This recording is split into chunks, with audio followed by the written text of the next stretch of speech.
So it's no secret that the MCU has been killing it for years, right? 15 years to be exact. But this will be the 15th year.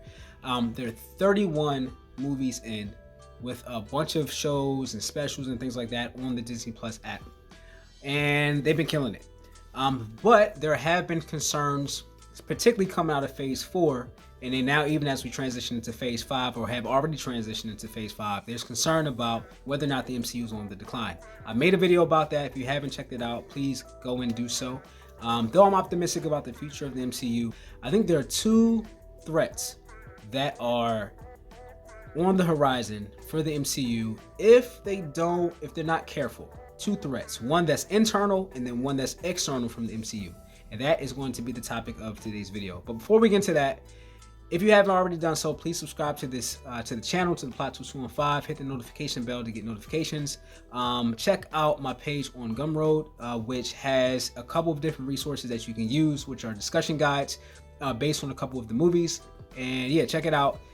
They're completely free, no charge. Check them out. So the whole idea is to get you engaging with some of the themes of the films and how scripture addresses those themes as well. So with that being said, let's get into it. So I've been a fan of the MCU ever since 2008 up until present day, and they have done a great job of three things, in my opinion. I think this is the thing that's been really drawing in audiences to go check out their films, and why they've been at the top for such a long time.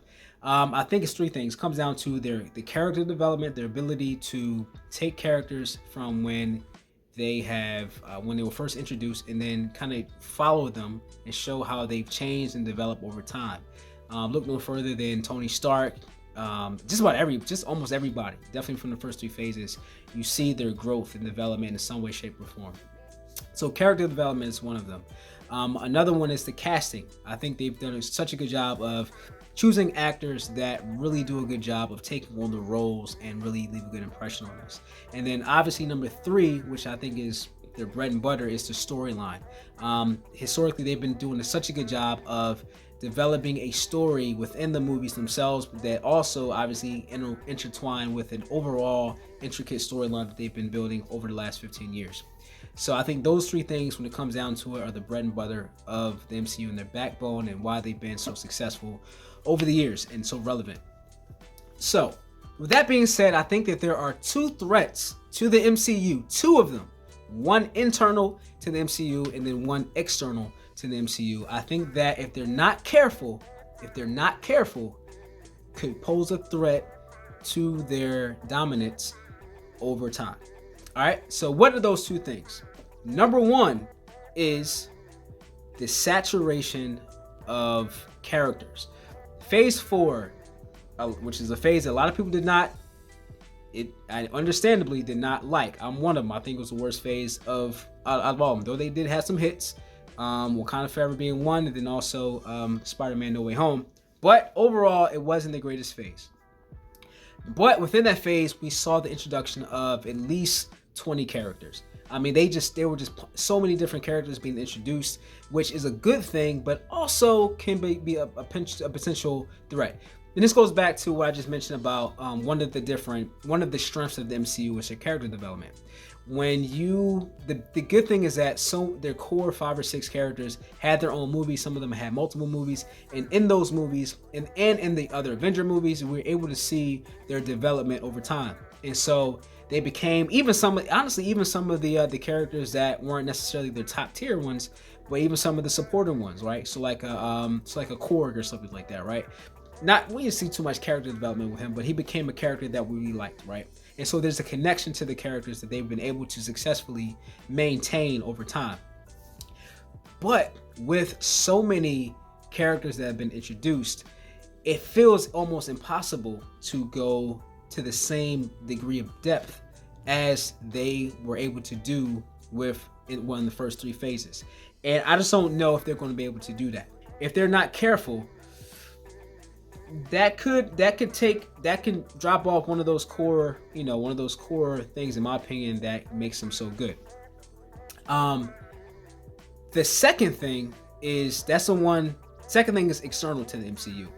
And now we're going, and this is going into territory that, you know, I think is a debate that is definitely still going on, which has to do with DC.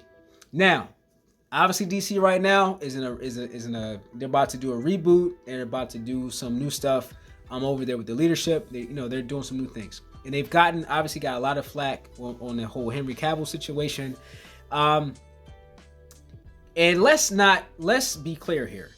The MCU is light years ahead of DC. Let's be clear. There's no debate about that. They're light years ahead of them, right? Completely, hands down. However, DC, I think that if the MCU is not careful, I think what can happen is that if these are the two things connect, right? If there's a diminishing of the storyline, the character development, and even the casting choices, if there's a diminishing in any of those core three areas, in my opinion, they're going to create a void that people are going to look for in DC. That I think DC will be able to deliver on. Now, I'm not the biggest fan of the Ezra Miller Flash. I'm not. I don't really like him as the Flash. But the movie itself looks like it's going to be pretty good. To me, the storyline looks like it's going to be good. I think that DC I think that they could be cooking up some heat. I think they're getting a lot of flack now, but over time, I think the possibility is there for them to develop their characters, to create a brand in a universe that could potentially rival the MCU.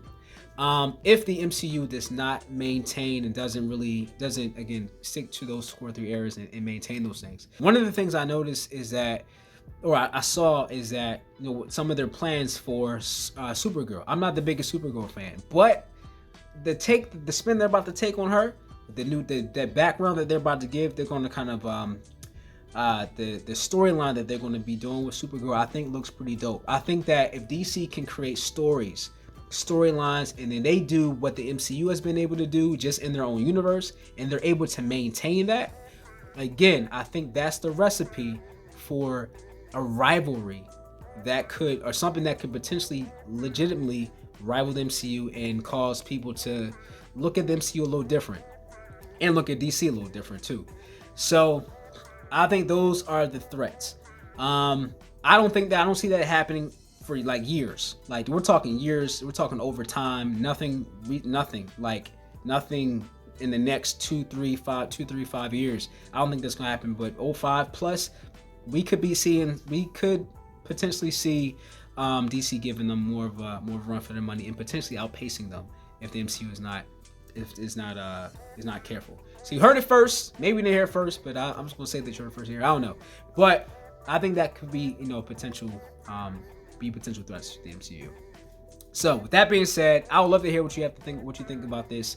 If you're watching this and you have an opinion on the matter, I think it's just a good conversation to have. So put your thoughts in the comments. Let's engage the conversation. I think it's pretty dope. So with that being said, my name is Michael Miles. This is the Plot Twist 215. Please do not forget to subscribe to the channel, hit the notification bell, and to check out my page on Gumroad. Check out those resources completely free, and let me know what you think. So with that being said,